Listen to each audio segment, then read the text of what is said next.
यह उस दिन की प्रार्थना सभा के बाद की बात है जब मुझे समझ आ गया कि यह मेरे लिए सही स्थान है। परमेश्वर ने मुझे एक मसीही महिला से मिलवाया जिसे मैंने मां के समान माना। उस मां ने मुझे परमेश्वर के वचन को समझाने में मेरी सहायता की और मुझे सलाह भी दी। मसीही भाई बहनों ने भी मुझ में रुचि दिखाई और मेरी देखभाल की। मैंने उनमें सच्चा प्रेम देखा। पवित्र आत्मा ने मुझे परमेश्वर के वचनों को समझने में मेरी मदद की और मेरा विश्वास बढ़ता गया। लेकिन समुद्र की रानी अपनी धमकी के अनुसार प्रकट नहीं हुई। भजन संहिता 91 में वर्णित परमेश्वर की सुरक्षा मेरे जीवन में पूरी हुई। यशायाह 54 की 17 कोई भी हथियार जो तेरे विरुद्ध बनाया जाए सफल न होगा, और हर एक जीभ जो न्याय के लिए तुझ पर उठेगी तू उसे दोषी ठहराएगा। यह यहोवा के दासों का भाग है और उनकी धार्मिकता मेरी ओर से है। यहोवा की यही वाणी है। यह वचन भी मेरे जीवन में पूरा हुआ।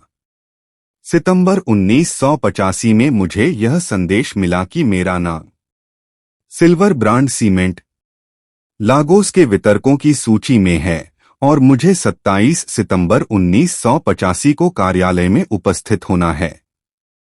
मैं 26 सितंबर 1985 को पोर्ट हारकोर्ट से चला और रात में लागोस पहुंच गया। अगले दिन 27 सितंबर 1985 की सुबह मैं कार्यालय गया, लेकिन वहां मुझे बताया गया कि मेरी नौकरी किसी और को दे दी गई है। पर्सनल मैनेजर ने मुझसे कहा कि मैं अगले दिन 28 सितंबर 1985 को मैनेजिंग डायरेक्टर से मिलने के लिए फिर आऊं। जब मैं अपने फ्लैट की ओर एक रास्ते से होकर घर लौट रहा था, तभी पीछे से किसी ने मुझे पकड़ लिया और मेरा दम घोंटने की कोशिश की, यानी कि मेरी नाक और मुंह दोनों को एक साथ दबा दिया। मैं अपनी जान बचाने के लिए संघर्ष करता रहा। लोग वहां से गुजर रहे थे, लेकिन कोई मेरी सहायता के लिए नहीं आया। तभी प्रभु ने मेरी मदद की। जब मैं संघर्ष कर रहा था, तभी मैंने एक महिला की आवाज सुनी, जो चिल्लाई तुम्हारे पीछे वह कौन है। उसने दूसरी बार यही बात दोहराई और फिर गायब हो गई। उसकी आवाज से मुझे पता चला कि वह एक महिला थी, लेकिन मैंने उसे देखा नहीं। मैं हैरान रह गया और लड़खड़ाते हुए अपने फ्लैट तक पहुंचा। जब मैं अपने कमरे में पहुंचा, अचानक मेरा मकान मालिक बहुत गुस्से में आ गया और बोला, तुम मेरे किराए के पैसे लेकर कहां भाग गए थे। मैंने उनसे विनती की और समझाया कि इस समय मुझे कोई काम नहीं मिल रहा। जैसे ही मेरे पास पैसे होंगे मैं उनका पूरा किराया दे दूंगा। उन्होंने मेरी बात मान ली। मुझे लगा कि मामला खत्म हो गया है। अगले दिन 28 सितंबर को मैं फिर से ऑफिस गया और मैनेजिंग डायरेक्टर से मिला। उन्होंने मुझसे माफी मांगी कि उन्होंने मेरी नौकरी किसी दूसरे को दे दी थी। जब वे मुझसे बात कर ही रहे थे, तभी एक युवक अंदर आया और मुझसे पूछा, क्या तुम इम्मानुएल हो? मैंने कहा, हाँ मैं ही हूं। वह बोला, आखिरकार हमने तुम्हें ढूंढ लिया। क्या तुम भागना बंद कर चुके हो? हम कई बार पोर्ट हारकोर्ट गए, लेकिन हर बार तुम अपनी आध्यात्मिक मां के साथ रहते थे। वह हमारे रास्ते में रुकावट थी। अब तुम लागोस आ गए हो, इसलिए हमने तुम्हें पकड़ लिया है। तुम अब पोर्ट हारकोर्ट वापस नहीं जा सकते। तुम्हारी नौकरी मैंने ही ले ली है। मैंने उसे जवाब दिया, तुम मेरा कुछ नहीं बिगाड़ सकते। मैनेजिंग डायरेक्टर यह सब देखकर हैरान हो गए। मैं वहां से निकलकर अपने घर में वापस आ गया। कुछ ही मिनट बाद मेरे दरवाजे पर दस्तक हुई और नीना अंदर आई। उसने मुझसे पूछा, क्या तुम पोर्ट हारकोर्ट वापस जा रहे हो? मैंने कहा, हाँ। उसने मुझसे कहा कि मैं उनके पास वापस आ जाऊं, क्योंकि जिन कामों के लिए मुझे खास तौर पर तैयार किया गया था वे अभी पूरे नहीं हुए हैं।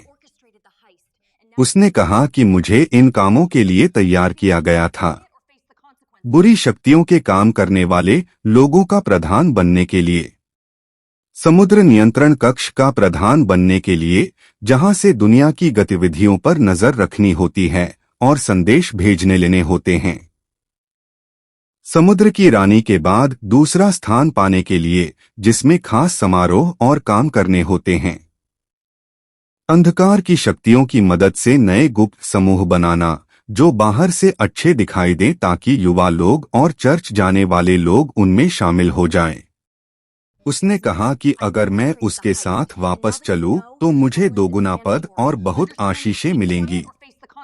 उसने यह भी बताया कि मेरे सामान को जब्त और चोरी करवाने के पीछे वही लोग थे। मेरे चाचा को मेरे घर को तोड़ने और मुझे धमकाने के लिए उन्होंने ही उकसाया था। उसने कहा कि अगर मैं उसके साथ नहीं गया तो वे मुझे और नुकसान पहुंचाएंगे और मुझे आगे बढ़ने नहीं देंगे। उसने यह भी कहा कि उन्होंने मेरी आध्यात्मिक मां के खिलाफ लड़ने का फैसला किया है। उसने कहा, अगर हम उसे पकड़ लेंगे तो तुम्हें भी पकड़ लेंगे। जब उसने मेरी मां के बारे बोला तो मैं चुप न रह सका। यह सुनकर मैंने उसे परमेश्वर का वचन सुनाना शुरू कर दिया। तब वह खड़ी हुई और बोली, वे तुम्हें धोखा दे रहे हैं, और वहां से चली गई। यह घटना 28 सितंबर 1985 की शाम को हुई। इसके बाद ही अचानक एक और मुसीबत आ गई। यह घटना लगभग 15 मिनट बाद की है। जैसे ही वह औरत चली गई, मैंने फिर दरवाजे पर दस्तक सुनी। इस बार 4 आदमी थे। उन्होंने मुझे बाहर आने के लिए इशारा किया और मैं उनके साथ चल पड़ा। हम लगभग 2 खंभों की दूरी तक चले। उनमें से एक ने मुझसे पूछा, क्या तुम हमें जानते हो? मैंने कहा, नहीं।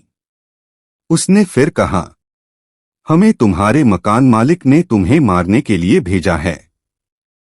जब वह अभी बात कर ही रहा था, तभी उनमें से एक आदमी ने बंदूक निकाली और दूसरे ने खंजर निकाला। मैं बिल्कुल असहाय था और मुझे पता था कि वे मुझे मार देंगे। लेकिन परमेश्वर ने अपनी अलौकिक शक्ति से ऐसा चमत्कार किया कि मैं भी और वे लोग भी हैरान रह गए। जिस आदमी के पास बंदूक थी उसने मुझ पर गोली चलाई, लेकिन कोई आवाज नहीं हुई। जिस आदमी के पास खंजर था उसने मेरी पीठ पर वार किया, लेकिन खंजर अंदर नहीं घुसा। वो बार बार मेरी पीठ पर वार करता रहा, लेकिन खंजर मेरे शरीर के अंदर नहीं जा सका। ऐसा लगा जैसे मेरा शरीर लोहे का बन गया हो। वे लोग भी उतने ही डर गए जितना मैं डर गया था। तभी परमेश्वर का आत्मा मुझ पर उतरा और मैं प्रचार करने लगा।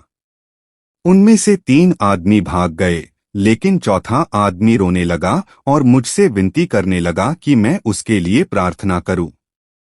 उस समय मुझे समझ नहीं आ रहा था कि क्या प्रार्थना करूं, इसलिए मैंने सिर्फ इतना कहा, हे प्रभु, कृपया इसे क्षमा करें, इसके पाप भूल जाएं और इसे माफ करें। आमीन। उसने अपना जीवन मसीह को दे दिया। फिर मैं उसे एक पेंटेकोस्टल कलीसिया में ले गया और पास्टर को सारी घटना बताई। मैंने उसे पास्टर के सुपुर्द किया और वहां से चला आया। जब मैं घर वापस पहुंचा तो मकान मालिक दौड़कर बाहर आया और घुटनों के बल गिरकर मुझसे विनती करने लगा। उसने कहा, कृपया मुझे माफ कर दो। मुझे लगा कि आप मेरे 1000 नायरा किराए के पैसे के कारण पोर्ट हारकोर्ट भाग जाओगे। मैंने उसे माफ कर दिया और अंत में हम इस बात पर सहमत हो गए कि मैं वह सारा पैसा किस्तों में चुका दूंगा। उस ही रात लगभग रात 2 बजे प्रभु ने मुझे जगा दिया। मुझे समझ नहीं आया कि मैं क्यों जाग गया, इसलिए मैं बैठक लिविंग रूम में चला गया। वहां मैंने देखा कि एक बड़ा कछुआ मेरे सामने खड़ा था। तुरंत मुझे पोर्ट हारकोर्ट में हुई बाइबल स्टडी याद आई, जिसमें मैंने वचन की सामर्थ्य के बारे में सीखा था। तब मैंने ये शब्द कहे, कछुए, जब से मेरा जन्म हुआ है, कछुए का घर या तो जंगल में होता है या समुद्र में। लेकिन तुम मेरे घर में, जबकि खिड़कियां और दरवाजे बंद हैं, फिर भी तुम अंदर आ गए हो। यह तुमने पाप किया है, इसलिए तुम्हें मरना होगा। जैसे ही मैंने यह कहा, तुरंत वह कछुआ गायब हो गया। इस बाद फिर मैं अपने कमरे में वापस गया और सो गया। दूसरी बार फिर मैं जाग गया और बैठक में मैंने कुछ आवाज सुनी। जब मैं वहां गया तो मेरे सामने एक भयानक दिखने वाला गिद्ध खड़ा था। मैंने वही शब्द दोहराए और जैसे ही मैंने कहा,